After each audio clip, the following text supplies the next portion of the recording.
पात सिद्धि न संशय। खूब भजन करना चाहिए जितना बन सके।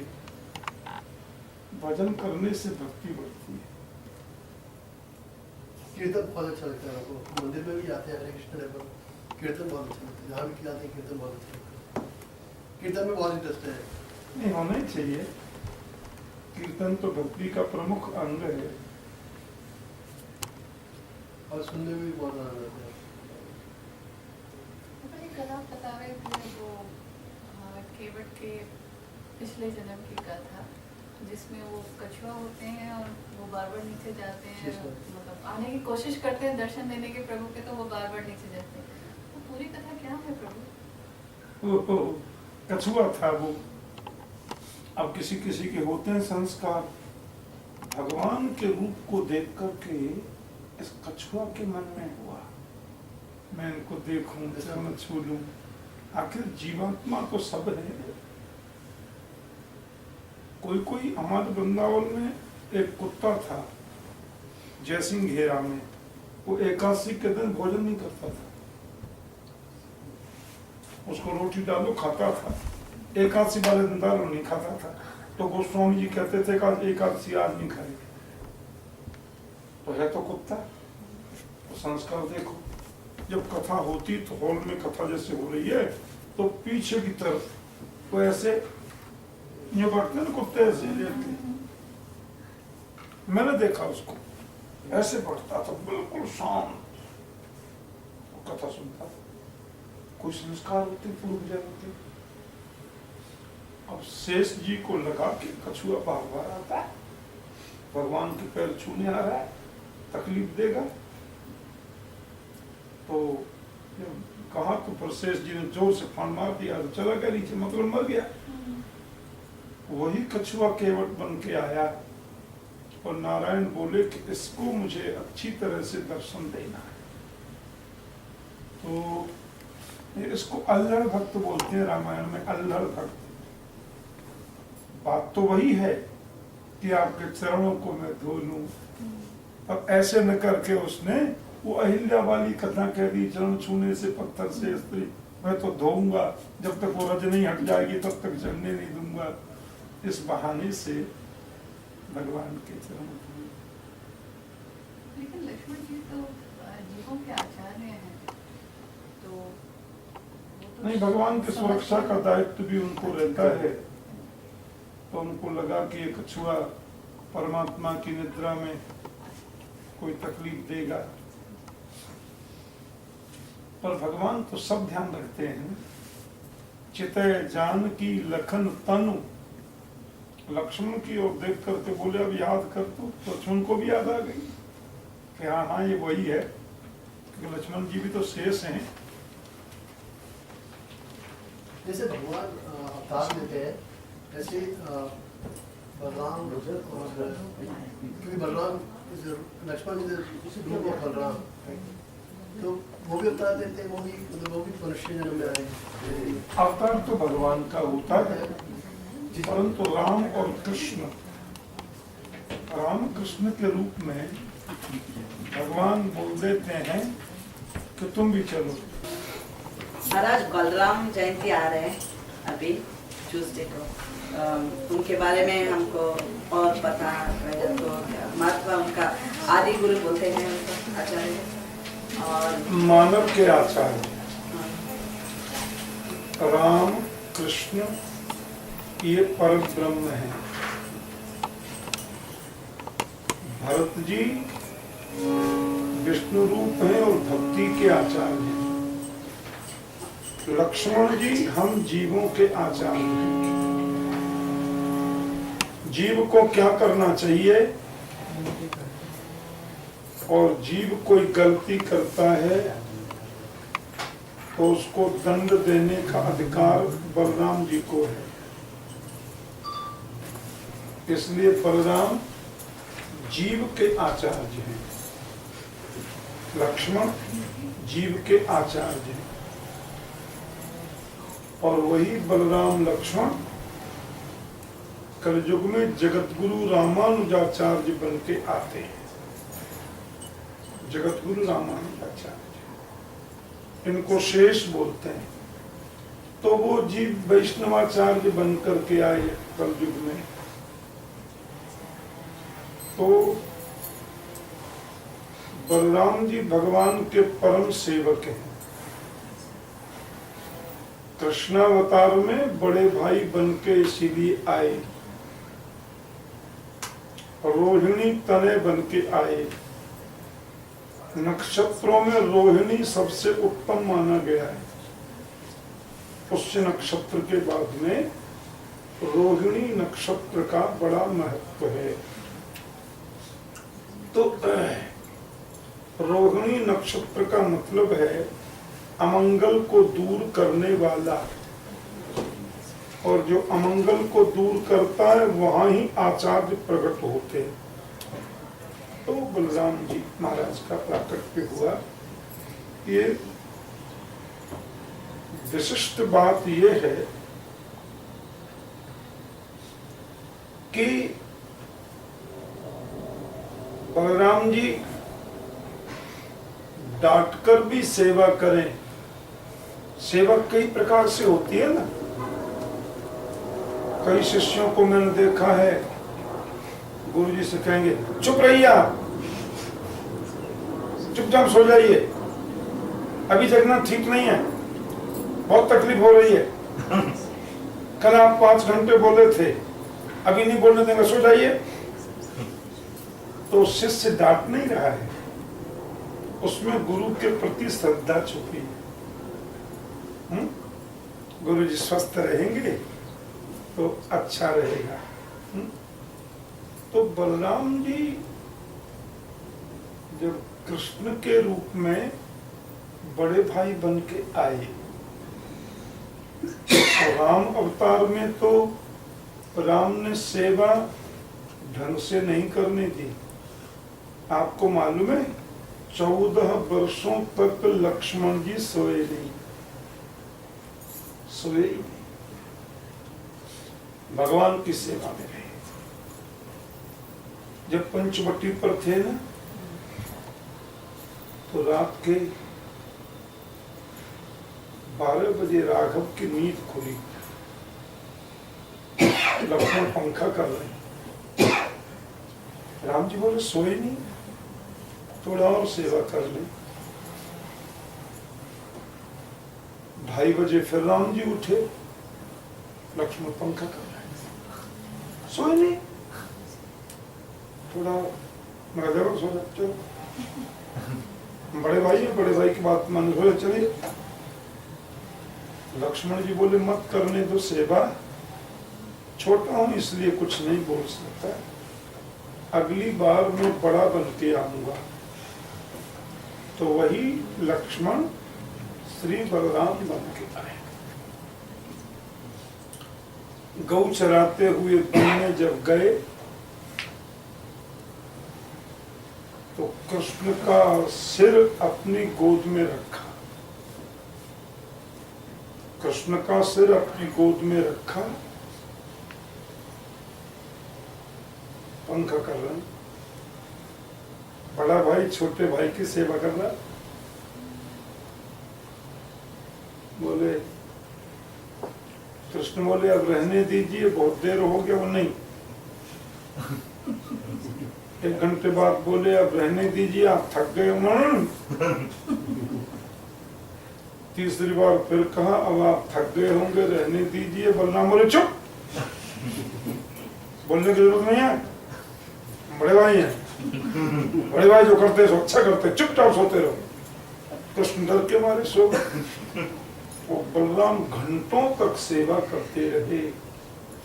तो डांट कर भी भगवान की सेवा करने का अवसर मिलेगा, इसलिए श्री लखनलाल ही बलराम बन के आए। तो जीवों के आचार्य हैं। लक्ष्मण जी ने तो नाक कान काटे थे उसके, सुपर्णखा के, क्योंकि नाक का मतलब होता है स्वर्ग और कान का मतलब होता है वेद। तो जो व्यक्ति धर्म के विरुद्ध काम करेगा उसको दंडित करने का अधिकार लक्ष्मण जी को है। इसलिए वो बने। तो शेष, लक्ष्मण, बलराम और श्री रामानुजाचार्य, ये चारों एक रूप हैं। दक्षिण में है ना, तमिलनाडु में भूतपुरी, क्या बोलते हैं उसको, आजकल उसको राजीव गांधी को जहां मार दिया था उस जगह पेरवंदूर, परमबदूर। तो परमबदूर जो है ये रामानुजाचार्य की जन्मभूमि पेरमबदूर। तो वहां प्रकट, उसको हम लोग भूतपुरी कहते हैं, उसका नाम भूतपुरी भी है।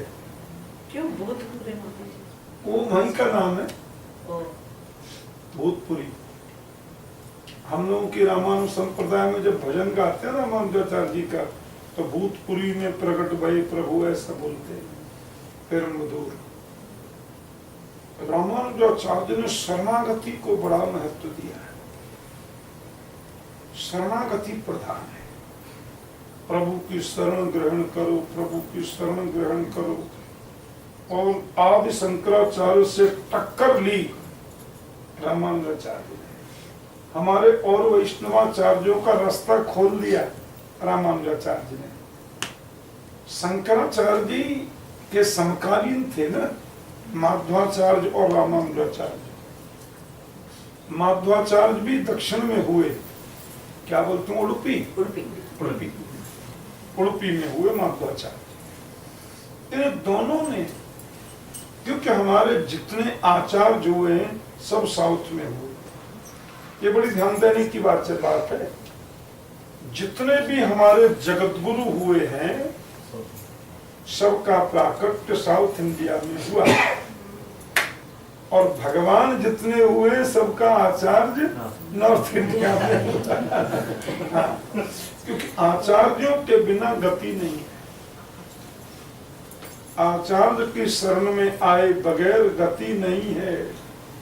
चैतन्य महाप्रभु कहते हैं, इतिहास पुराणादि वेद शास्त्र विधि बिना केवला हेतुकी भक्ति उत्पाता रैव कल्पते। ये चैतन्य महाप्रभु का वचन है। तो महाप्रभु कहते हैं इतिहास, पुराण, वेद शास्त्र की विधि, आचार्य के बताए रास्ते पर चले बिना जो हम मनमुखी भक्ति करते हैं उससे उत्पात खड़े होते हैं, भगवान नहीं मिलते। केवला हेतु की भक्ति उत्पाता रैव कल्पते। इसलिए शास्त्र के अनुसार चलो। गुरु अपने मन से तो कुछ बोलता नहीं, अपने मन से जो बोले वो गुरु ज्यादा दिन टिकता नहीं, क्योंकि नींव तो शास्त्र है। शास्त्र जड़ है, हमारी नींव है। नीचे का वेश बढ़िया नहीं होगा तो मल्टी स्टोरी बिल्डिंग ढह जाएगी धड़ा। तो वेश है आचार्य, इसलिए आचार्यों की शरण ग्रहण करें। और आचार्य हमको भगवान की शरण बताते हैं। शक्तिदेव प्रपन्नाय तवास्मीति तु याचते अभयम सर्वभूतेभ्यो ददाम्येतत् व्रतम मम। वाल्मीकि रामायण। वाल्मीकि रामायण में भगवान राम कहते हैं सकृत। सकृत माने एक बार। एक बार कोई मेरी शरण में आ जाए और शरण में आकर के बोले कि मैं आपका हूं, सत्यपि भेदापग में, आदि शंकराचार्य ने स्तुति गाई है। आदि शंकराचार्य भी तो साउथ में हुए, केरला में। हैं? तो जहां उनका जन्म हुआ, अब एक तो बेटे, इकलौते बेटे थे मां के। थोड़े बड़े हुए तो बोले मैं तो महात्मा बनूंगा। मन को है तेरे बिना मर जाऊंगी मैं, एक ही बेटा मेरा, तेरे बिना कैसे रहूंगी, वरने मेरे को जाना है मेरे को। तो माँ ने कहा जाओ, पर एक शर्त है, जब मेरा अंतिम समय आएगा तो तुमको आना पड़ेगा मेरे संस्कार के लिए। बोले आऊंगा। तो जब माँ मरने लगी तो शंकराचार्य आ गए।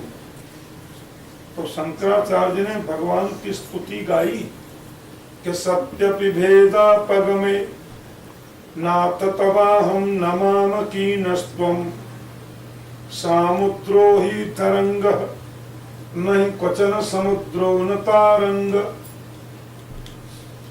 तो शंकराचार्य बोले, हे नाथ नारायण,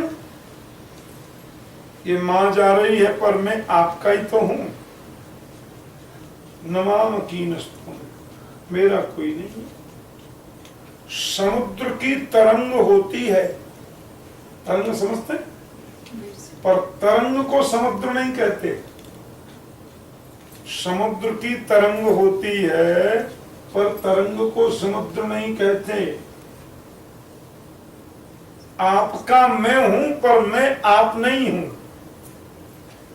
ये वैष्णव सिद्धांत की पुष्टि हो गई। वो अद्वैतवादी थे, लेकिन अंतिम समय पे उन्होंने रामानुजाचार्य के सिद्धांत को पक्का कर दिया। समुद्र की तरंग है पर तरंग समुद्र नहीं है। भगवान का जीव है पर जीव भगवान नहीं है। वैष्णवों का सिद्धांत आ गया। बिना द्वैत के कल्याण नहीं है। दो,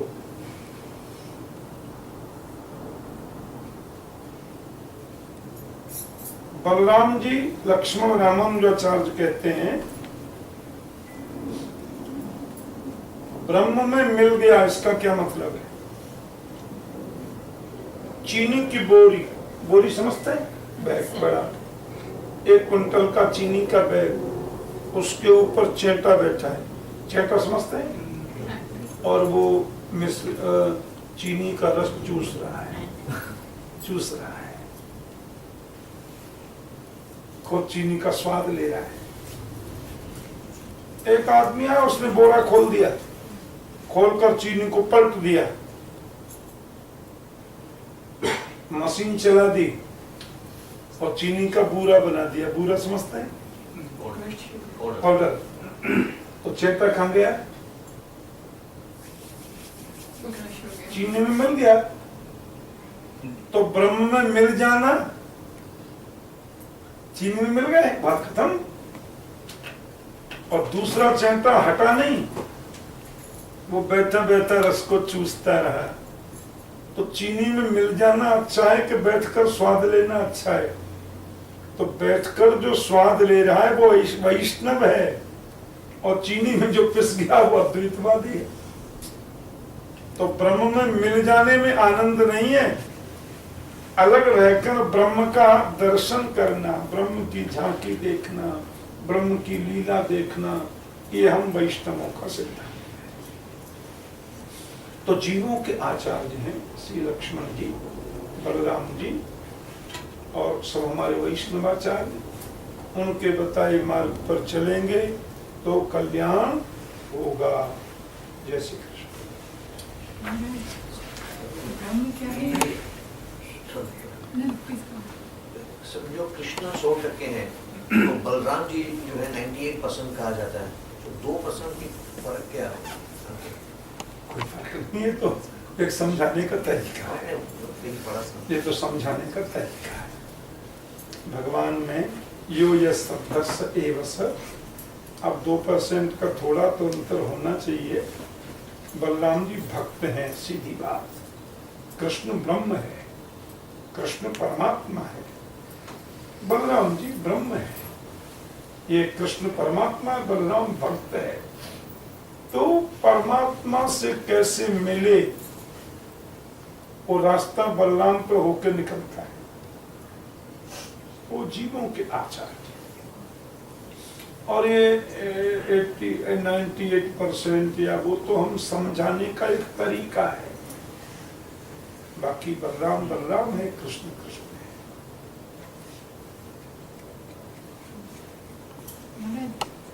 ब्रह्म क्या है? भगवान भगवान भागवत में लिखा है वदन्ति तत्तत्त्वविदस्तत्त्वं यज्ञानमद्वयम् ब्रह्मेति परमात्मेति भगवान इति शब्दयते।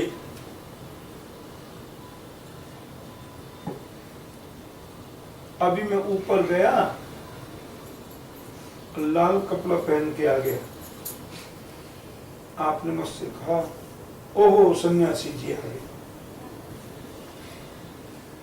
आप इधर चाय पीने लगे, मैं ऊपर फिर चला गया, तो व्हाइट बगलबंदी और ये पटका डाल के आ गया। आप बोले ठाकुर जी आ गए। फिर मैं ऊपर गया तो मैं तो पैंट पहन के आ गया, पैंट शर्ट पहनी, नीचे आया, आप बोले जेंटलमैन आ गया। फिर मैं ऊपर चला गया और ऊपर जाकर के मैंने बहुत बढ़िया कुर्ता पजामा पहन लिया। ओहो मंत्री जी आ गए। फिर मैं ऊपर चला गया और हाफ नेकर और ये पहन के आ गया। आपने बोल दिया ना, अरे ये तो कनेडियन आ गए। पर मैं कौन हूं? मैं तो मैं हूं। ऐसे ही जो हमारा कृष्ण है, भागवत में कह रहे हैं सुखदेव जी, कृष्ण को ज्ञानी ब्रह्म कहते हैं, ब्रह्मेति। कृष्ण को योगी परमात्मा कहते हैं, परमात्मेति। कृष्ण को भक्त भगवान कहते हैं, भगवान इति शब्दयते। अब उसके अनेक नाम हैं, ब्रह्मेति, परमात्मेति, भगवान इति शब्दयते और तत्त्वविदस्तत्त्वं वदन्ति। जो तत्व को जानने वाले हैं वो बोलते हैं पर तत्व है, उसी को तत्व कहते हैं। योगी परमात्मा कहते हैं, भक्त भगवान कहते हैं, ज्ञानी ब्रह्म कहते हैं। चीज एक ही है, उसका नाम है। इसको और गहराई में जाएं तो जो प्रकाश रूप दिख रहा है वो ब्रह्म है, जो मुरली बजाता हुआ दिख रहा है वो भगवान है। और ध्यान लगाएं, जो हृदय के मंदिर में दिखने लगा वो परमात्मा है, आत्मा है ना। तो आत्मा में जो विद्यमान रूप में समाधि में दिखे वो परम आत्मा, दिव्य आत्मा, वो परमात्मा है। चीज एक ही है। अब हमारे जगत गुरु वल्लभाचार्य जी हुए, वो क्या बोलते हैं? ये ज्ञानी लोग ब्रह्म ब्रह्म कहते हैं, मेरे कृष्ण को कहते हैं ज्योति है, ज्योति है, प्रकाश है। तो उन्होंने इतनी सुंदर बात कही कि कृष्ण बैठे थे, उनके चरणों में ये अंगूठा है ना, अंगूठा, भगवान के अंगूठा में जो नख है, उस नख में से ज्योति निकलती है, नखमणि ज्योति। ज्ञानी उस नख से निकलने वाली ज्योति को ब्रह्म समझ के उसी में मिल जाते हैं। बात एक ही, कोई अंतर। महाभारत युद्ध के बाद भगवान कृष्ण द्वारका चले गए थे, तो जो भी भागवत कथा चलती है, तो जैसे भगवान कृष्ण मथुरा में, वृंदावन में काफ़ी लीलाएं करी, तो द्वारका में भी डेफिनेटली काफ़ी लीलाएं करी होंगी। लेकिन महाराज भागवत कथा में कभी भी द्वारका का कोई संवेद या जिक्र नहीं आता है, उनकी लीला का कोई नहीं। भागवत में तो द्वारका की इतनी लीलाएं हैं, एक सप्ताह अलग से हो जाएगी। मेरा मतलब कभी भी जैसा इंटरेस्टेड होता है कि मतलब में क्या हुआ, खुद शेयर करते हैं, किसी से जानने में इंटरेस्टेड होते हैं, द्वारका के बारे में कभी नहीं, द्वारका की तो बहुत लीला है। अच्छा, भागवत में लास्ट के 3 दिन द्वारका में निकलते हैं, लास्ट के 2 दिन, 6वें और 7वें दिन, 6th डे और 7th डे द्वारका ही लीला चलती है।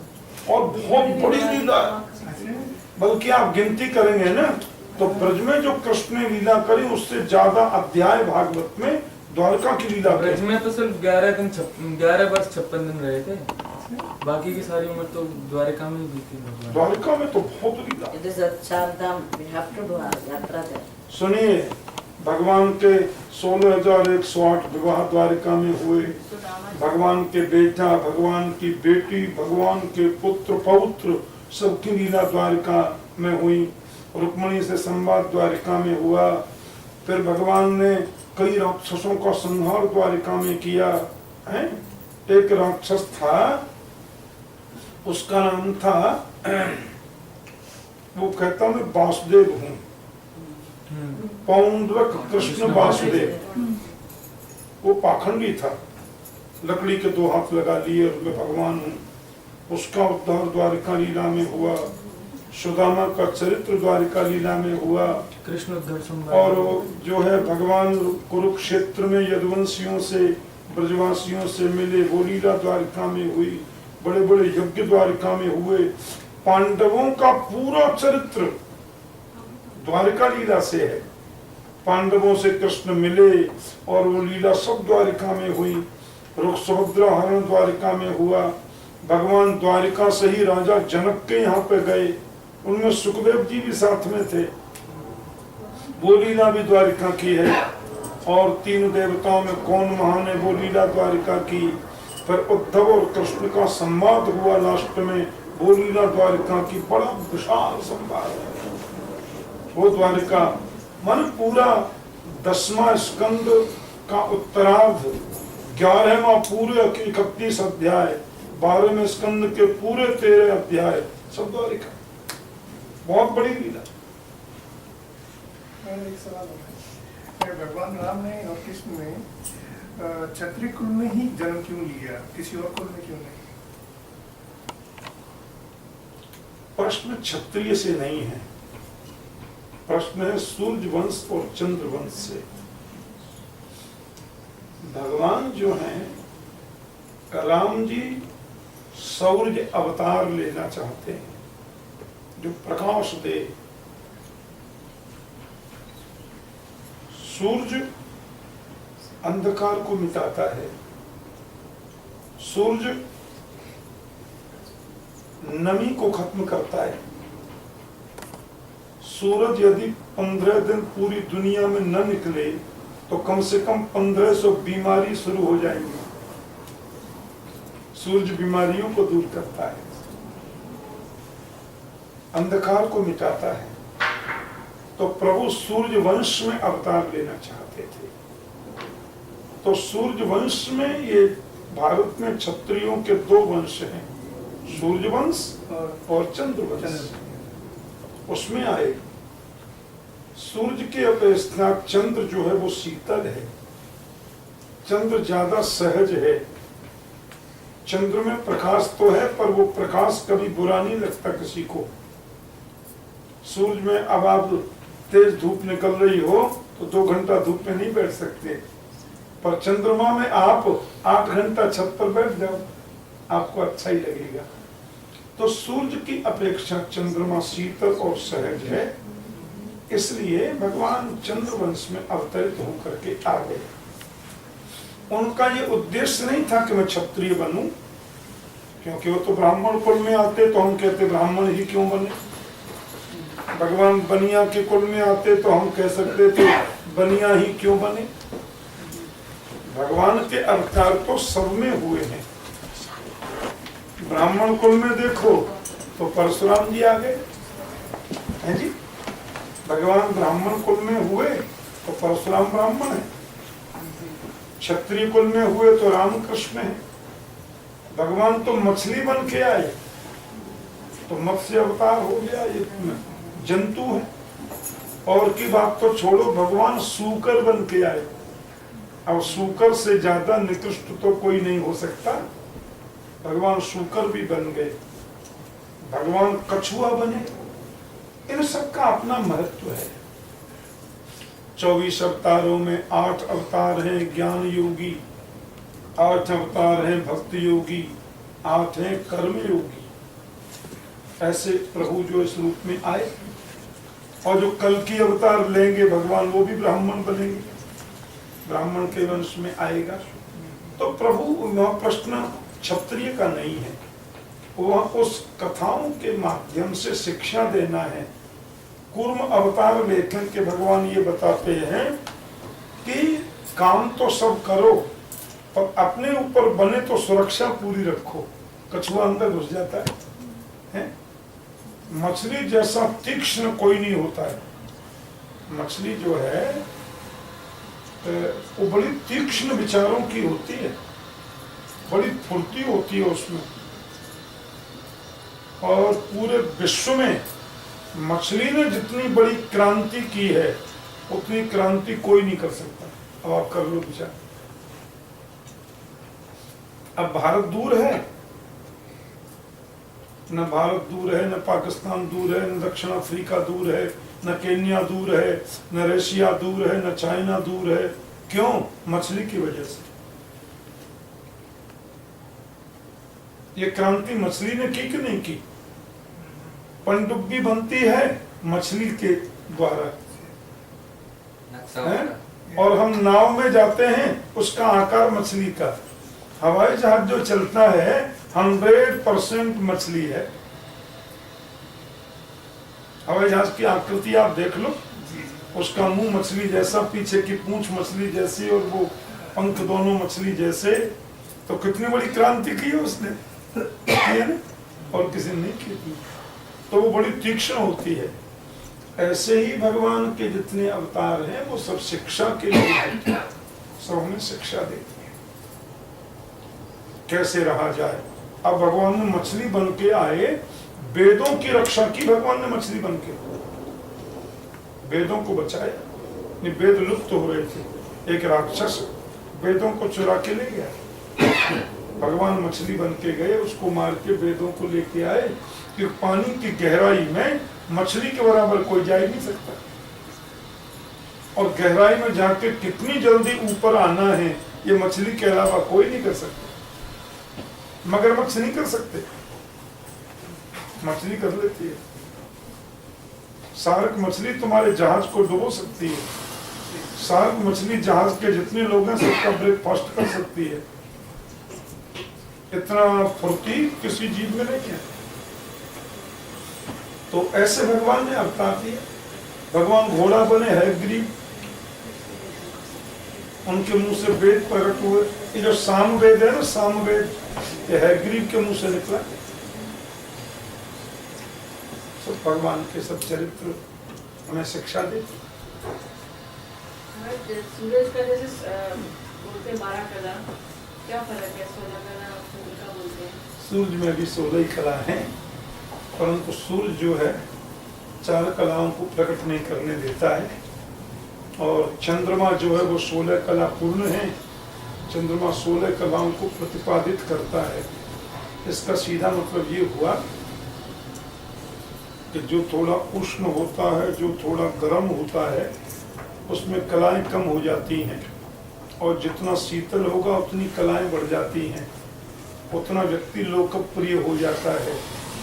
इसलिए ये बात हमको शिक्षा देती है, जीवन में उष्ण मत बनो, कोमल बनो। ये दांत है ना,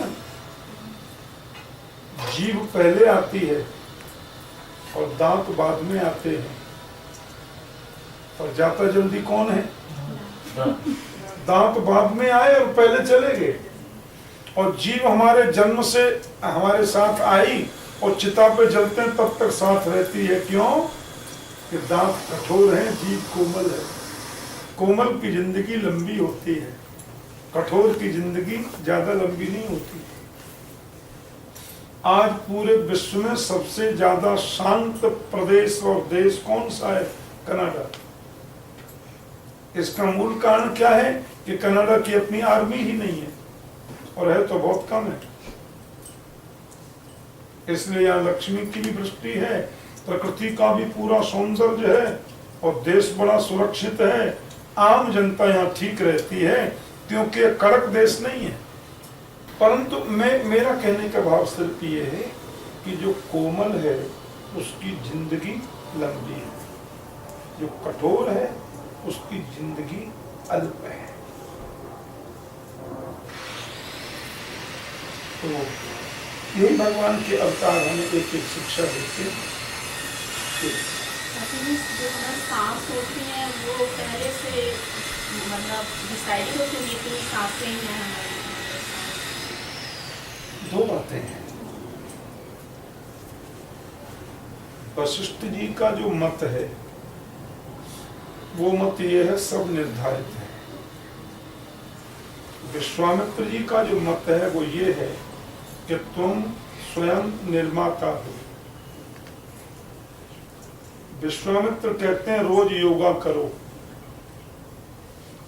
24 घंटे में हर एक नॉर्मल व्यक्ति 21,676 बार श्वास लेता है। समझ में आ गया?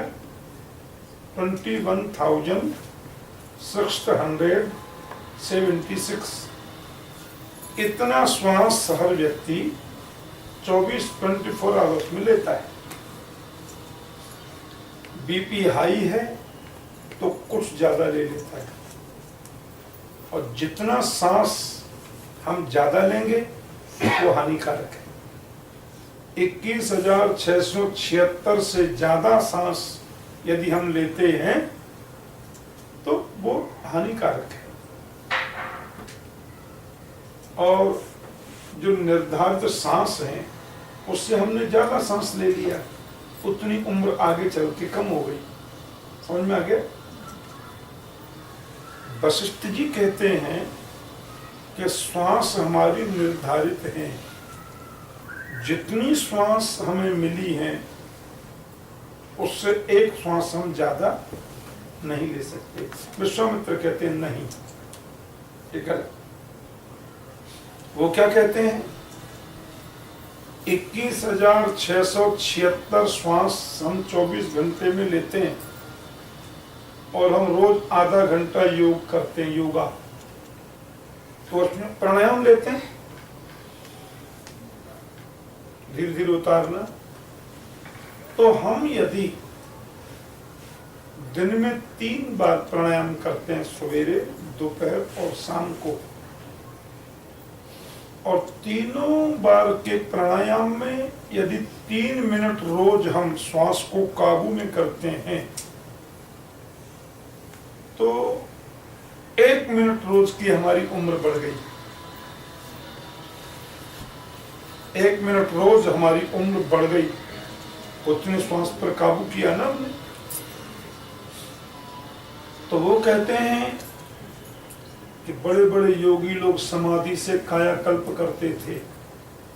ये कायाकल्प का यही मतलब है कि जितने श्वास पर काबू कर सकते हैं हम, उतनी उम्र आगे बढ़ेगी, सेविंग हो गई। तो काफी बातें हैं, पर ये कुछ निश्चित नहीं है, रिसर्च का विषय है। और ऋषियों ने बहुत बरस तक रिसर्च करी। एक आदमी अकस्मात जा रहा है, ठोकर लगी, गिर गया, मर गया। उम्र है 15 साल। एक आदमी 80 वर्ष का है, बहुत जोर का एक्सीडेंट हो गया, सब मर गए, वो बच गया। तो लोग कहते हैं इसकी सांस अभी बाकी है। जवान को मरने पर कहते हैं सांस पूरी हो गई। पर ये समझाना है मन को। मैं ऐसा मानता हूं, उसको बढ़ाना या घटाना भी अपने बस में है। यदि ऐसा नहीं है तो हम डॉक्टर के पास क्यों जाते हैं? पड़े रहो तो निर्धारित है, मरना है तो फिर भी मर जाएंगे। और डॉक्टर के हम जाते हैं, इलाज कराते हैं, दवाई लेते हैं तो ठीक हो जाते हैं, और ज्यादा ठीक होते हैं। हॉस्पिटल में भीड़ ही भीड़ हो रही है। तो बढ़ाना या श्वास को घटाना ये अपने पर निर्धारित है, पर 100 वर्ष के भीतर ही जाना है ये निश्चित है, क्योंकि शतम जीवेम शरदः। 99.9% कलयुग का आदमी 100 वर्ष से ज्यादा नहीं जी सकता। कोई अपवाद है, 10-5 लाख लोगों में, नहीं ज्यादा बोल गया मैं, 50-60 लाख लोगों में कभी एक आध कोई 100 को पार भी कर जाता है, वो एक अपवाद है। पर 100 वर्ष के अंदर ही रहना है कल युग में, ये निश्चित है। महाराज, जनक महाराज और कृष्ण संवाद का क्या है, कैसे मिलते हैं? और जनक तो त्रेता युग में हुए थे और तो द्वापर युग में। जनक एक पदवी है। भागवत की कथा, राम कथा जो करते हैं उनको बोलते हैं व्यास। व्यास कोई नाम नहीं है, जनक किसी का नाम नहीं है, जनक एक पदवी है। जानकी के पिता जो जनक हैं उनका नाम है सीरध्वज, और कृष्ण जिन जनक के यहाँ पर गए थे उस जनक का नाम है बहुलाश्व। राजा बहुलाश्व जनक थे। और शिवजी ने जिस जनक को धनुष दिया था, है जी, उसका नाम था निमि, राजा निमि। और नवयोगेश्वर जनक के घर गए थे, नवयोगेश्वर संवाद भागवत में है, वो भी थे राजा निमि। तो निमि जो है वो जानकी के पिता से 10 पीढ़ी पहले हुए थे, राजा निमि जनक। और जो बहुलाश्व राजा हैं ये जानकी के पिता से 11-12 पीढ़ी बाद में हुए थे, ये द्वापर में हुए थे। क्या पोजीशन है? जनकपुरी का राजा थे। इंद्रा भी पोजीशन है, इंद्रा तो ठीक है। ऐसा जनक क्या पोजीशन है? ये राजा हैं, एक ऐसा सूर्य वंश में जो जनक वंश है, ये बड़े ज्ञानी लोग हुए हैं। इनके यहाँ की पद्धति सब ज्ञानी ही होंगे। झाड़ू लगाने वाला भी वेदांत बोलेगा। आज भी जनक नगरी के आसपास के क्षेत्र को मिथिला बोलते हैं, मिथिला। वहां आप किसी पंडित से मिलो, धोती फटी, थ्रू आउट संस्कृत बोलता है। आज भी देखने में लगेगा पागल है, वेदांत की बात करता है, वेदांत की चर्चा करता है। ऐसे जनक महाराज ज्ञानियों का वंश है। सुखदेव जी जनक के यहाँ पढ़ने गए तो भगवान कृष्ण, बड़े बड़े संत थे, सुखदेव जी भी साथ में थे। ये बैठे हुए थे प्रवास क्षेत्र में, एक जगह है द्वारिका के पास। तो मिथिला के राजा जो जनक हैं उनका नाम है बहुलाश्व। वो आ गए। मिथिला नगरी में एक ज्ञानी ब्राह्मण रहता था जिसका नाम है श्रुतदेव। तो श्रुतदेव आकर कृष्ण से बोले, कल का भोजन मेरे घर हो जाए। कितने बजे? 12। सबको आना है। भागवत में लिखी है कथा। तो सुखदेव जी बोले मैं भी था वहां। बोले ठीक है सुखदेव जी, ये हम सब लोग चलेंगे। श्रुतदेव पंडित जी को बोल दिया 12 बजे आपका भोजन फिक्स है, आधा घंटे सत्संग होगा, सब लोग भोजन करें। श्रुतदेव पंडित जी चले गए।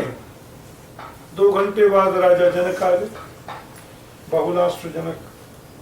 ये भी बड़े ज्ञानी थे और इनके यहाँ सुखदेव भी पढ़ने गए थे, इतने ज्ञानी थे। इन्होंने कहा, पर वो सुखदेव के चरण छूते थे क्यों? सुखदेव ज्ञानी है। एक होता है ज्ञानी, एक होता है ज्ञान को जीने वाला। सुखदेव ज्ञान को जीते हैं। बहुलाश्व जनक बोले कल का भोजन मेरे लिए। कितने बजे? 12 बजे। ठीक है, सबको आना। हाँ सब आना। चले गए। ओहो, कृष्ण बोले तो गड़बड़ हो गया, हमने इनको भी हाँ बोल दिया, उसको भी हाँ बोल दिया, और डेट भी कल की और समय भी 1:12 बजे। अब मीटिंग हुई वहां सब, बोले क्यों जी, राजा के घर यदि पहले गए तो ब्राह्मण सोचेगा मैं गरीब हूं, मेरे घर नहीं आए, टाइम मुझे दिया 12 बजे का, पहुंच गए राजा के घर, गरीबों को कौन पूछता है। और यदि पहले पंडित जी के घर चले गए 12 बजे तो राजा कहेगा ओहो, वो पंडित जी नंबर 1 में होते हैं ना, हम तो नंबर 2 पे आते हैं, ब्राह्मण क्षत्रिय वैश्य शुद्ध, भाई ब्राह्मण नंबर 1 पे रहता है, वर्णाश्रम धर्म में ब्राह्मण ऊंचा है, तो पवित्र ब्राह्मण के घर पहले चले गए, हम लोग तो राजा हैं, क्षत्रिय हैं, बाद में आएंगे हमारे यहाँ, उधर पहले जाए तो ये बुरा माने, इधर पहले जाए तो वो बुरा माने, तो बड़ी समस्या हो गई। कृष्ण बोले कोई समस्या नहीं है, 12 बजे जाएंगे। अरे कैसे जाओगे, घड़ी आगे पीछे करोगे क्या? बोले नहीं, 12 बजे जाएंगे। ठीक है, अब देखो चले, तो सुखदेव जी कहते हैं चमत्कार क्या हुआ, जब जनक की नगरी में घुसने लगे तो हम सब डबल हो गए, कृष्ण भी 2 हो गए, ऋषि भी 2 हो गए। सुखदेव बोले मैं भी पता नहीं कैसे 2 हो गया, और हम दोनों जगह पहुंच गए ठीक 12 बजे। अच्छा, दोनों को पता चल गई थी, राजा को पता थी कि पंडित जी के घर भी निमंत्रण है, और पंडित जी को पता थी कि राजा के घर भी निमंत्रण है, और ये भी जानते थे कि दोनों क्या 12 बजे। राजा के घर पहुंचे तो राजा बोले ओ हो मेरा आइए चलो। राजा बोले देखो मेरे घर आ गए पहले। बोले जी क्या बाद में चले जाएंगे, क्या बात है पंडित जी? पंडित ने देखा, चटाई बिछाई, क्यों और तो कुछ था नहीं, चटाई बिछाई, केले के पत्ते, भोजन के लिए व्यवस्था करी, सब कुछ, और कितना खुश। राजा क्या बाद में जाएंगे, पहले मेरे घर आ गए। अब दोनों को लग रहा है मेरे घर पहले आ गए, भगवान दोनों जगह एक साथ पहुंच गए, दोनों का मान रखा नहीं, दोनों खुश हो गए। तो भगवान जो हैं, तो जनक महाराज बड़े ज्ञानी हैं। आज समय रहा तो मैं कथा में थोड़ी जनक के बारे में चर्चा करूंगा, बड़े ज्ञानी। वहां का पक्षी भी संस्कृत बोलता है, ऐसा दिखा।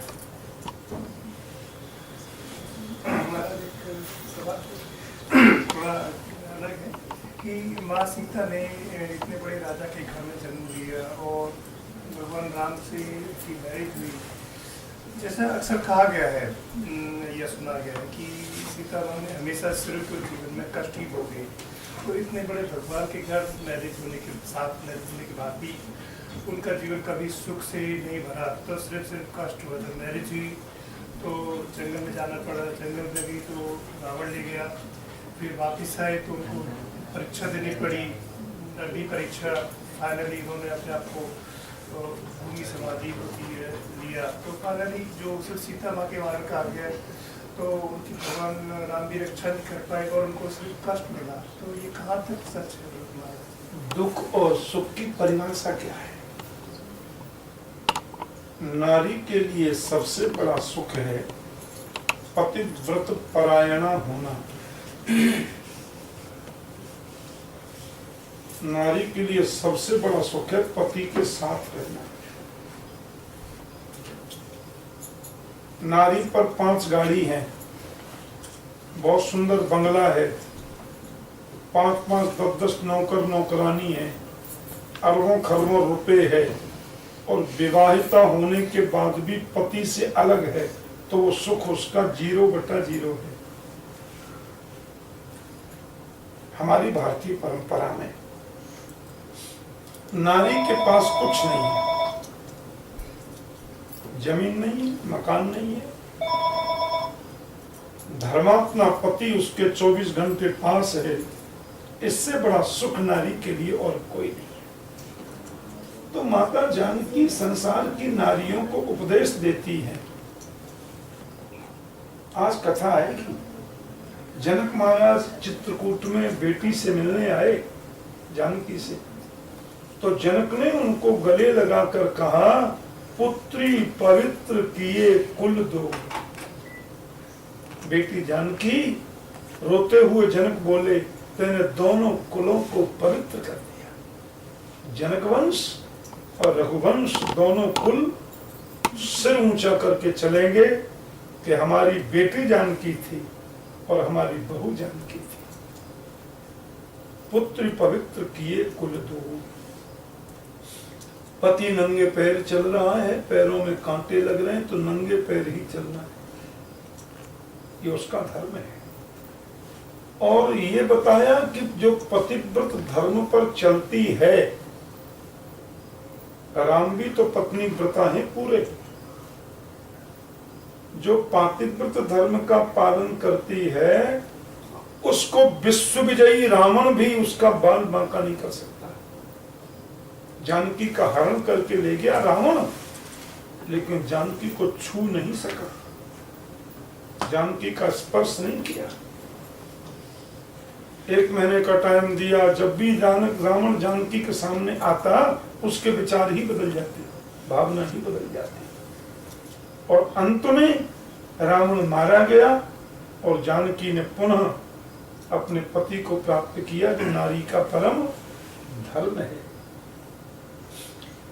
तो रामायण में रामकथा नहीं है, रामकथा है ही नहीं, न लक्ष्मण की कथा न शत्रुघ्न की कथा। रामायण में कथा तो केवल 2 की है। वाल्मीकि रामायण में लिखा है, सीतायास चरितम महत। रामचरित्र नहीं, रामायण में सीता का चरित्र है, सुनने योग्य। रामायण का महान चरित्र है सीता चरित्र, जो त्याग की मूर्ति, चरित्र की मूर्ति, भक्ति की मूर्ति, प्रेरणा की मूर्ति सीता। और दूसरा चरित्र है भरत का चरित्र। ये 2 ही चरित्र रामायण के महान है। रामचरित्र तो राम कथा है, और रावण को राम जी मार ही नहीं सकते, रावण को मारा भी सीता नहीं। सीता के तपह का, सीता के पातिव्रत का ये फल है कि रावण राम के हाथों मारा गया। इसलिए वाल्मीकि मुनि कहते हैं, सुखदेव जी भी कहते हैं, सीतायाश्चरितम महत। चरित्र तो सीता का महान है। तो सीता ने क्या तकलीफ पाई? सीता ने तो नारियों के लिए आदर्श प्रस्तुत किया। यदि सीता न होती तो नारी न होती।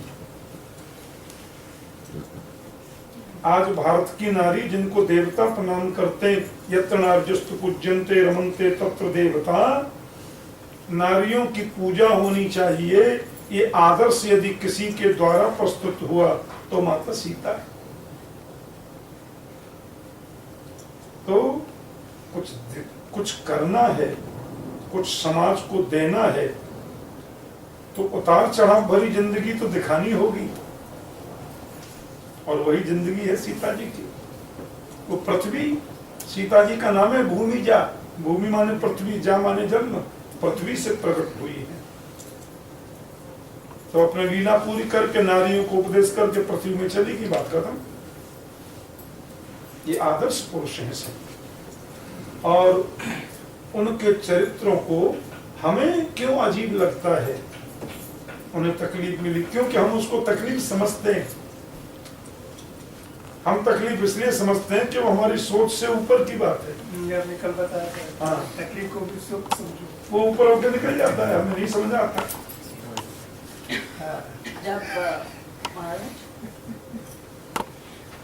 जब सीता चले गए रावण के साथ, तभी राम ने बहुत रोया, बहुत वो भी बहुत कष्ट पाया सीता को वापस लाने के लिए। ये क्यों ऐसा? वो सती को दिखाता ना, शिव की पत्नी सती को बताना था। हाँ। देखो मानुष लीला करते हैं। भागवत में तो बड़ी गजब की बात लिखी है। ऋषि का अपनी अपनी सोच है। एक खग मृग है मधुकर सैनी, तुम देखी सीता मृग नैनी। राम जी जब पूछते पूछते जा रहे हैं तो सुखदेव जी लिख रहे हैं भागवत में, स्त्री संगिनाम गतिमिति प्रथियांश चकार। राम जी रोते हुए जा रहे हैं तो सुखदेव जी कह रहे हैं, राम ये बता रहे हैं कि ज्यादा स्त्री संग करोगे तो रोना भी पड़ेगा। भागवत में लिखा स्त्री संगिनाम गतिमिति प्रथियांश चकार।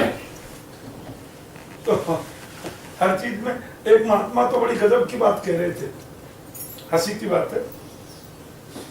बोले सीता जी बोली सोने का मृग ले आओ। राम जी बोले रहने दो भाई। बोले मुझे सोने का मृग चाहिए, इसकी चमड़ी सोने की है। हम जब जाएंगे अयोध्या तो इसको डाइनिंग उस पर क्या बोलते हैं, कौन सा रूम होता है, ड्राइंग रूम, हाँ, इसको रूम में सजा के रखेंगे, सोने का मृग है। अरे मान जाओ देवी। नहीं, राम जी ने कहा चलो इसको सोने की लंका में भेज देते। तो रावण ने सोने की लंका में भेज दिया। अब लोग कितना सोना चाहिए।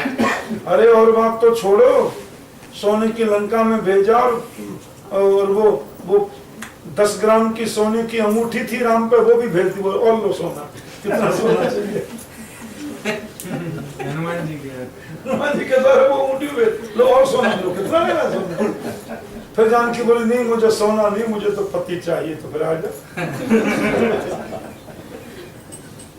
तो ये लीला है, मानव चरित्र कहते हैं हम, मनुष्य चरित्र।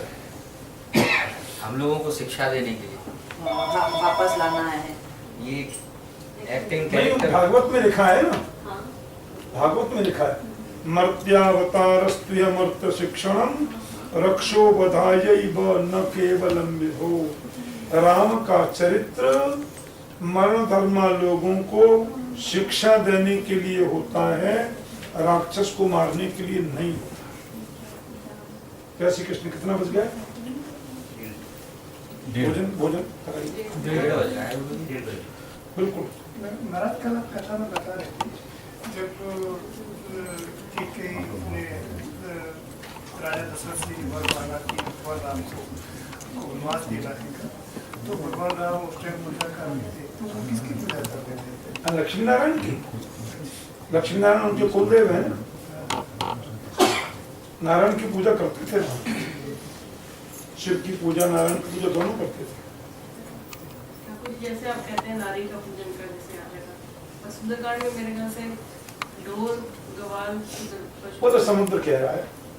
अब कोई रिक्शा चलाने वाला कहता नारी को गाली देगा तो कि ढोल कुमार शुद्ध पशु नारी तारुणा के अधिकारी, तो कौन कह रहा है? तुलसीदास ने तो कहा नहीं, मैंने तो कहा नहीं, राम जी ने तो कहा नहीं, लक्ष्मण ने तो कहा नहीं। कौन कह रहा है? ये कह रहा है समुद्र। समुद्र उसकी अपनी सोच है। समुद्र कहता है मैं भी गमार, शूद्र भी गमार, ढोलक भी। अब ये तबला है, अब गंवार का मतलब होता है बिगड़ना। तो जब इसको हम लोग बजाते हैं तबले को, तो नंबर 3 काले से गाएंगे तो उसको ठोकते हैं, ये तागना हो गया, ट्यून करना पड़ता है, ये हो गया। अब ढोल है, उसको बजाना है तो चढ़ना उतारना होगा। और ये पशु है, तो ताड़ना का मतलब मारना नहीं है। पशु को भी रास्ते पर ठीक चलाना है तो उसको थोड़ा रास्ता अच्छा दिखाना पड़ेगा। तो गंवार को सबके संग डोलना पड़ेगा। ढोल यदि गंवार है तो उसको संभालो, नारी यदि गंवार है तो उसको संभालो, शूद्र यदि गंवार है तो उसको संभालो, है ये सब है। और फिर उसको कहने वाला समुद्र है। अब रिक्शे वाला कोई था, वो प्रधानमंत्री को गाली देता जा रहा था, और ये तो गाली दे रहा है, लगा तो फांसी पे। रिक्शे वाले से कहा तुम गाली दे रहे थे? बोले हाँ दे रहा था, मैं तो दे रहा था। अब उसको अपन फांसी पर भी लटका दें तो क्या फर्क पड़ता है? क्योंकि उसको उसके अपने विचार हैं। कोई प्रामाणिक व्यक्ति कहे तो प्रयास, तो उसका महत्व होता है। अब वो हड़बड़ाहट में कह गया, डर लग रहा था, राम जी ने ऐसे कर लिया ना धनुष, सो घबरा गया एकदम। तो जो मुंह से आया सब बोल गया। ये बात न मैंने कहा, न सुखदेव ने कहा, न तुलसीदास ने कहा, राम लक्ष्मण ने तो बिल्कुल नहीं कहा। तो प्रमाण क्या है? कई बार कई जगह पर सुंदरकांड सुनते हैं तो उसमें बोलते हैं ये सब पूजन के अधिकारी, रावण के ऊपर बजाय पूजन के अधिकारी सुनते हैं। बहुत अच्छी बात है, पूजन कर लीजिए। चेंज करके बोल कुमार सूत्र पशु नारी सब सकल पूजना के अधिकारी। ये कई बार सुंदरकांड मंदिर में होती है तो ये ठीक बात। वैसे ताड़ना का मतलब भी पूजा ही होता है। हमने समझाया। हाँ, सुधारना ही मतलब पूजा है। ठाकुर जी, जो मोक्ष है वो नॉन वैदिक रिलीजन, जो हमारे हिंदू रिलीजन का नहीं है, तो उनको ही मिलता होगा मोक्ष? तो कोई माने या न माने मिलेगा, तो सही काम अच्छा करेंगे तो। जी जी। चोरी की तुमने, हाँ कर ली, क्या बात है, चलो जेल में जाना पड़ेगा। क्यों? अरे धारा 307 लगी है तुम पे। बोले मैं धारा मानता ही नहीं। तो उसको भोगना तो पड़ेगा, मानो या मत मानो। फांसी क्यों? 302 लगी है तुम पे, तुमने उसको बोले मैं मानता ही नहीं तुम्हारा संविधान, तो भोगना तो पड़ेगा। इसलिए इधर के लोग कहीं गड़बड़ी करते हैं भारत में और इस देश में आ जाए तो भारत सरकार कहती है हमारे देश में भेजो, तो तभी तो वहाँ का कानून लगेगा। हैं तो सब जीव ही, चाहे कोई भी रिलीजन से हो। कोई भी रिलीजन से। अब इटली के 2 जो थे उन्होंने हमारे यहाँ के मछुआरे मार दिए केरला में। हैं, केरला में। हाँ, केरला। उनको इटली से जाना पड़ा, भारत में चले गए, बुलाया, क्योंकि इटली में तो कानून चलता नहीं है इतना। पर कोई कानून मानो या मत मानो, नियम तो नियम है, मानवता का धर्म तो है ही। परोपकार पुण्याय पापाय प्रतिपीड़नम। ठाकुर जी, पुराणों में जो ये जो कहानियाँ आती हैं, तो जैसे शिव पुराण में कोई कहानी हुई, वो रामायण में भी हो सकती है, तो ऐसे अलग अलग पुराणों में सेम कहानियाँ क्यों हैं? जबकि वो क्या पता अलग कल्प में हुई हो वो कहानियाँ। हाँ, थोड़ा थोड़ा अंतर है, थोड़ा अंतर है, सब में अंतर है। तो कहानियाँ प्रहलाद चरित्र भागवत में है और देवी भागवत में भी है, दोनों में बहुत अंतर है। अच्छा अंतर है। हाँ, बहुत। तो ये और शिव पुराण में और अंतर है। हर पुराण में 24 अवतार की कथा है, हर पुराण में नरसिंह अवतार है, हर पुराण में कूर्म अवतार है। तो ऐसी सृष्टि हमेशा ऐसी चलती रहती है। हाँ, ये पुराण फिर बदलते रहते हैं। अच्छा, एक आदमी बीत गया, फिर किसी ऋषि ने उस कल्प की पुराण में वो कथाएं कर दी। तो ये सब वेद व्यास जी ने नहीं लिखे हैं पुराण? सब व्यास जी लिखे। अच्छा, व्यास जी ने लिखे। महाभारत के युग में ठाकुर जी, ये भरत जी थे, शकुंतला के पुत्र थे, जबकि विश्वामित्र जी और रामायण के युग में विश्वामित्र जी थे और तभी शकुंतला जी थी, तो ये कैसे संभव हो गया?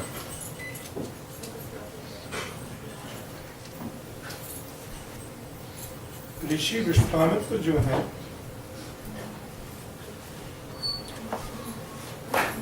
सतयुग में भी थे, अच्छा, त्रेता में भी थे, द्वापर में भी थे और आज भी हैं। वशिष्ठ जी सतयुग में थे, त्रेता में थे, द्वापर में थे और आज हैं।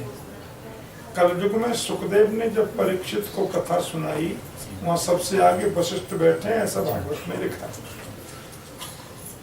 तो विश्वामित्र जी महाराज त्रेता में तो पूरे थे, द्वापर के प्रारंभ में या त्रेता के लास्ट में उन्होंने तब किया 60,000 वर्ष तक। तब वो मेनका नाम की अप्सरा आ गई, उनकी तपस्या में विघ्न करने के लिए देवताओं ने भेजे। उससे जो बेटी पैदा हुई वो शकुंतला है। शकुंतला अब कौन पाले?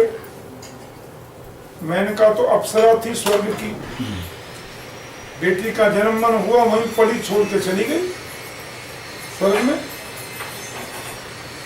तो शकुंत नाम का पक्षी होता है, उस पक्षी ने अपने पंखों में ढक के इसको पाला, इसलिए इसका नाम हो गया शकुंतला। शकुंत पक्षी ने पाला इसलिए हो गई शकुंतला। एक ऋषि थे उस समय, कण्व नाम के ऋषि। तो कण्व ऋषि के घर की आश्रम की महिलाओं ने देखा पक्षियों के संग खेल रही है वो इतनी सी बच्ची, वो उसको गोद में उठा के लिया। कण्व नाम के ऋषि ने उसको पाला। अब ये राजा भरत जो थे, दुष्यंत, ये दुष्यंत घूमते घूमते वहां आगे प्यास लगी ऋषि के आश्रम में, वहां शकुंतला को देखा और इनका स्नेह हो गया, फिर वो चले गए। फिर कण्व ऋषि ने शकुंतला की शादी दुष्यंत से करा दी। उनके जो बेटा हुआ वो भरत है, जो शेर के बच्चों से खेलता था। फिर इसके बहुत पीढ़ी बाद महाभारत युग आया, उसमें महाभारत युग नहीं था। ये भारत तो बहुत पहले हुआ है, पांडवों से कम से कम 25 पीढ़ी पहले। महाराज वो राधा रानी का वो भजन है हमारा, जब प्राण सांस निकले, तो हम आज या कल गाएंगे। हाँ। ठाकुर जी, ये रामायण काल में क्या स्त्रियां स्कूल जाती थी? हाँ। पाठशाला, और सीता जी भी गई होंगी। हाँ, तो ऐसा रामायण वर्णन आता है? हाँ खूब आता है, गुरुकुल थे बाकायदा। और उस समय में स्त्रियां जितनी पढ़ी लिखी होती थी उसका 2% नहीं है, अब नहीं।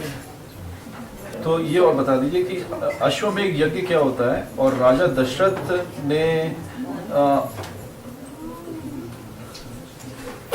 और ये राजा दशरथ ने ये यज्ञ किया था क्या अपने पुत्र प्राप्ति के लिए? ना, अश्वमेध यज्ञ राजा दशरथ का नहीं किया।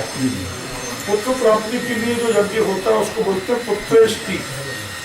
यष्टि माने यज्ञ, पुत्र की प्राप्ति के लिए किया, इसलिए पुत्रेष्टि उसका नाम है। दशरथ जी ने यह अश्वमेध यज्ञ कभी नहीं किया। अश्वमेध यज्ञ तो तब होता है जब राजाओं को अपने वश में करना हो। दशरथ के तो सब अनुकूल थे। एक घोड़े को छोड़ा जाता है, उसके गले में पट्टी बांधी जाती है, उसमें लिखा रहता है कि आप इस राजा की अधीनता स्वीकार कर लो। यदि नहीं करते तो घोड़े को रोको, तो राजा के साथ में युद्ध करो। युद्ध में यदि आप जीत गए तो आप हैं ही हैं, राजा जीत गया तो आपको दास बना लेंगे, आपके राज्य पर कब्जा कर लेंगे। तो जो लोग घोड़े को नहीं रोकते, पूजा कर देते, आगे जाने देते, इसका मतलब वो उस राजा को राजा मानते हैं और उसके अनुकूल रहेंगे, ये बोल दिए। और कोई रोक लेता तो युद्ध करो। जी। राम जी के घोड़े को ही तो रोका था लवकुश ने,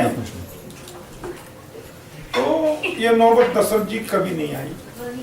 तो वो अश्वमेध का यही मतलब है। फिर उसका यज्ञ होता था। जी। फिर जो राजा अनुकूल हैं वो सब आते थे, और जिन्होंने घोड़ा रोक के युद्ध किया, हार गए, वो सब दास के रूप में उपहार लेके आते और कहते हमें आपकी अधीनता स्वीकार है। तो ऐसे उसका आध्यात्मिक अर्थ क्या है? अश्व माने घोड़ा, अश्व माने अभिमान, अपने अहंकार को यज्ञ में आहुति देने का मतलब है अश्वमेध। लवकुश को बहुत ज्यादा स्ट्रॉन्ग दिखाया गया कि भगवान राम का घोड़ा भी उन्होंने हाँ, तो राम कर लिया। राम के पुत्र है, कोई मजाक नहीं। दिखाया गया भारत की उनको भगवान राम से भी ज्यादा पावरफुल है वो तो एक मजाक की बात है। इस सीरियल में दिखाया है, दिखाना ही चाहिए, हमारे भगवान के बेटे हैं। भगवान के बेटे तो भगवान से श्रेष्ठ होने चाहिए, पर हो थोड़ी सकता है कुछ ही, वो तो हमारी एक भावना है। आपने कथा में भी तो एक दिन कथा सुनाई थी, दशरथ जी कह रहे थे। हाँ, आज एक बात बहुत अच्छी आई। ठाकुर जी, जैसे ये शिव पुराण में शिव जी को सबसे ऊंचा माना गया है और विष्णु पुराण में विष्णु जी को, तो इसमें ऐसा क्यों है ठाकुर जी? असल में क्या है,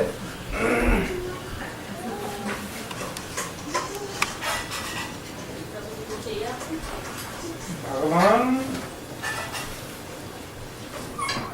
भगवत्ता की दृष्टि से देखें तो सब एक है।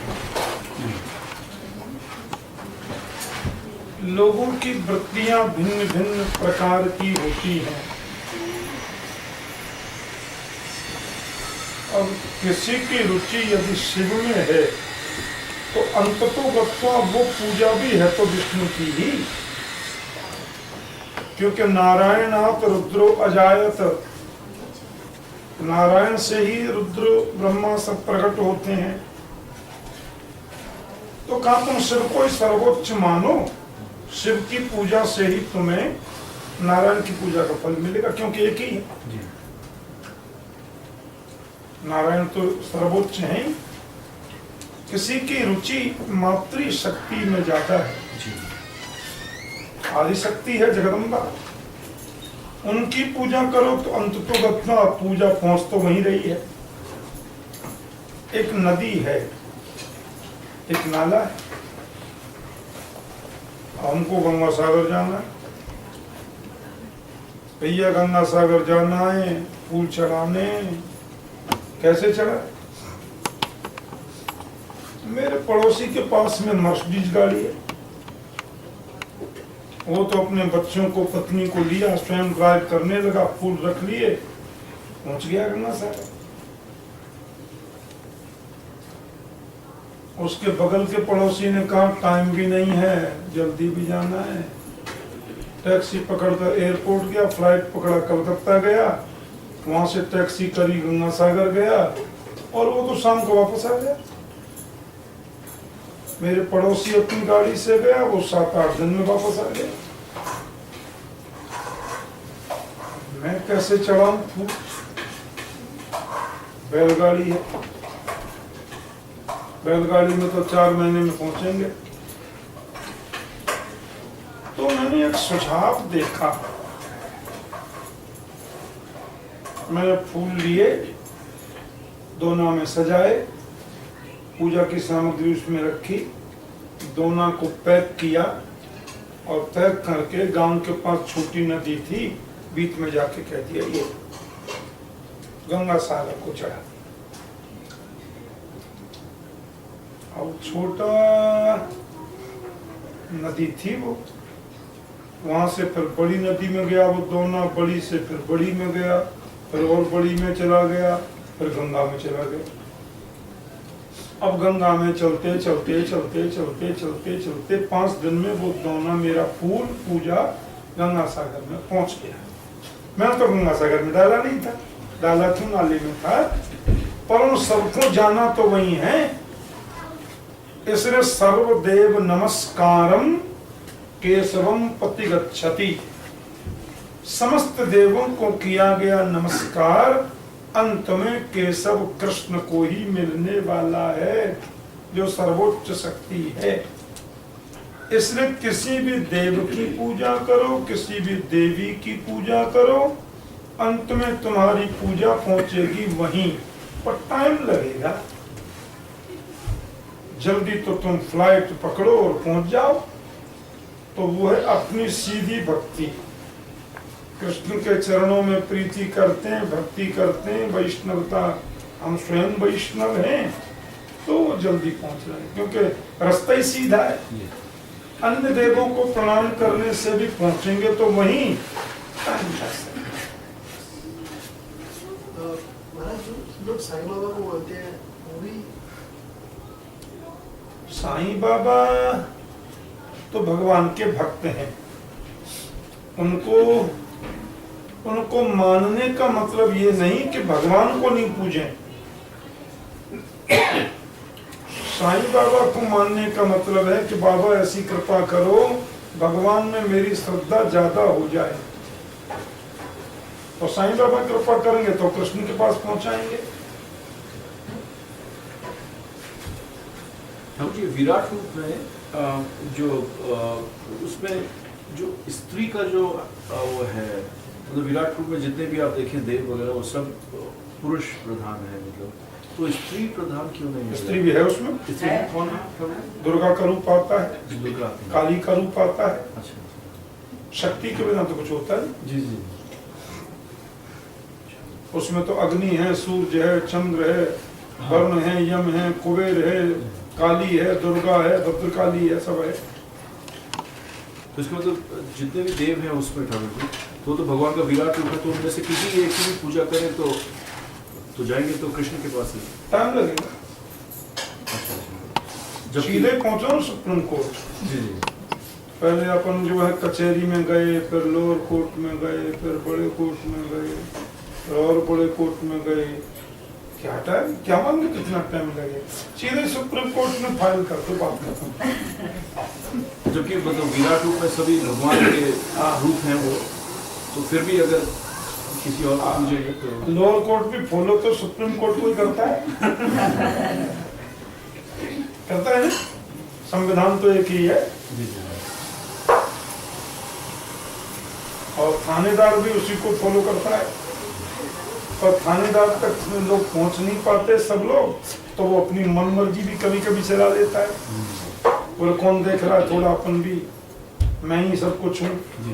ऐसे ही जो छोटे देवता हैं, जब देखते हैं कि वो सुप्रीम कोर्ट थोड़ा दूर है, तो वो अपना डंडा उधर ही घुमाते रहते हैं कि मैं ही सब कुछ हूँ, हमको ही कर लो, पहुंचना तो वही है। भाई जी कुछ ऐसे महापुरुष हुए कलयुग में जिनको मोक्ष की प्राप्ति हुई है? जगतगुरु शंकराचार्य हैं, रामानुजाचार्य हैं, वल्लभाचार्य हैं, माधवाचार्य हैं, चैतन्य महाप्रभु हैं, मीराबाई है, सूरदास हैं, तुलसीदास हैं, रामानंदाचार्य हैं, कुम्मन दास हैं, रविदास हैं, रैदास हैं। ये सब भगवान को प्राप्त हुए, सब मुक्त हुए। स्वामी विवेकानंद मुक्त हुए। विवेकानंद है, रामकृष्ण परमहंस है, एवं संत विनोबा भावे है, कदाचित महात्मा गांधी भी हैं। महात्मा गांधी व्यक्तिगत रूप में बहुत अच्छे थे।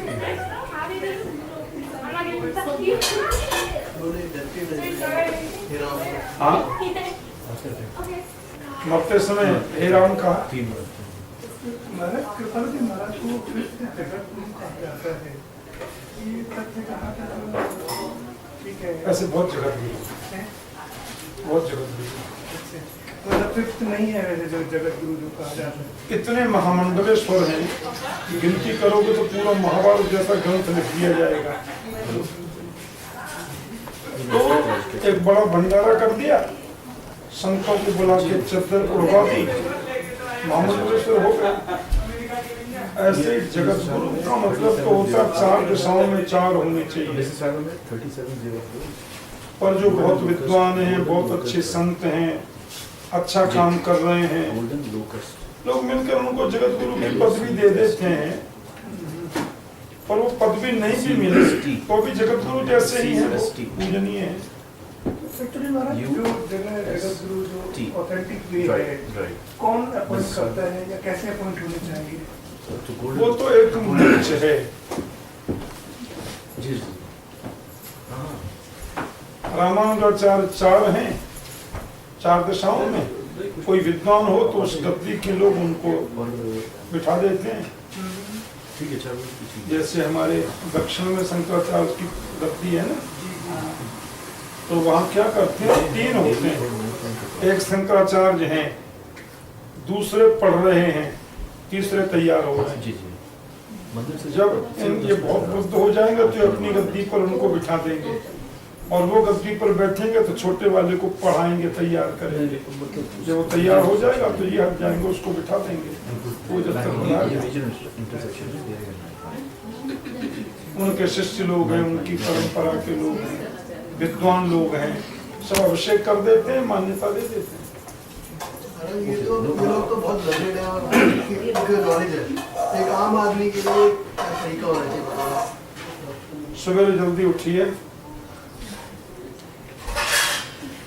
भगवान को स्नान कराइए, प्रभु की प्रतिमा चित्र को चंदन लगाइए, फूल चढ़ाइए और उनके सामने बैठकर उनको निहारिए। ओम नमो भगवते वासुदेवाय मंत्र का जाप करिए, गायत्री मंत्र की एक माला करिए, हनुमान चालीसा, गजेंद्र मोक्ष नारायण को जो आपको आता है वो पढ़िए, नहीं तो सुंदरकांड कर लीजिए, भगवान की आरती कर लीजिए। आरती करके भोग लगा के ब्रेकफास्ट करके ऑफिस चले जाइए, पूजा होगी। और वहां भी जब समय मिले तो मन ही मन ओम नमो भगवते वासुदेवाय, ओम नमो भगवते वासुदेवाय जपते रहे। ऐसा कर सकते।